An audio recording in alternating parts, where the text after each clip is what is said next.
Hey everybody, I know it has been a while and I know you guys have completely missed seeing us, but there's been some big news in the real estate world and many of you have already reached out and been asking us about it, but that is Zillow, because Zillow is, Ryan, well, Zillow has been in the news and well, we're finding out what we've already known about Zillow. So there's no suspense here. They've been a market disruptor for quite some time, and they have a place here, or they've had a place here. And so I'm not going to stand here and say anything negative, but here's the reality. They started with their platform of online searches for homes, and they've been a huge resource for many of you out there.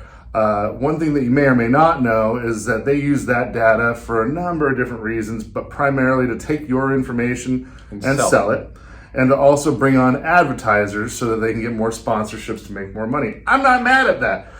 Matter of fact, I promote profit-seeking enterprises, and I'm all for it. Unfortunately, they came into the actual real estate realm in which they're doing flipping and other various transactions. So what you've probably heard is that they just suffered massive losses quarter after quarter. And now they've gone public and said, all right, we're going to lay off 25% of our personnel. Furthermore, we are going to completely ex-nay all further buying. They are still continuing to sell their inventory that they have. But you might also notice that a lot of their homes have been taken off the market, probably because they don't have the bandwidth in order to market them properly, which, to be frank, they didn't do much in the form of marketing their properties in the first place, but who cares? There's their own personal asset. That's neither here nor there. Moral of the story is that Zillow has kind of been a trailblazer in it, as much as, unfortunately, I have to admit that, but Open Door, OfferPad, 72 Sold, all these other platforms in which they buy for the purposes of selling at a profit, you're going to start seeing those guys follow. So if you have it in your mind that hey, I'm gonna sell my home to one of these iBuyers here in the next 6 months or something like that, I wouldn't bank on it.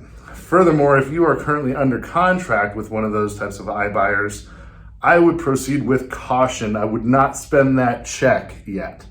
So what that's going to do to the market, of course, they're going to have some influx in the inventory. They've already done massive releases, but they're going to start doing a lot more and getting rid of their inventory. And then, of course, they're going to stop buying more. So there's going to be a shift over to a more conventional real estate model. And so that cash grab, if you will, that they entered the market doing is going to come to an abrupt stop.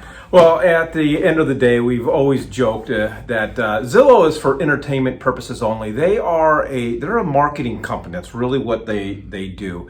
And so the big news is a result of their AI, their artificial intelligence. And I know many of you have probably gone onto Zillow and checked the Zestimate on your home.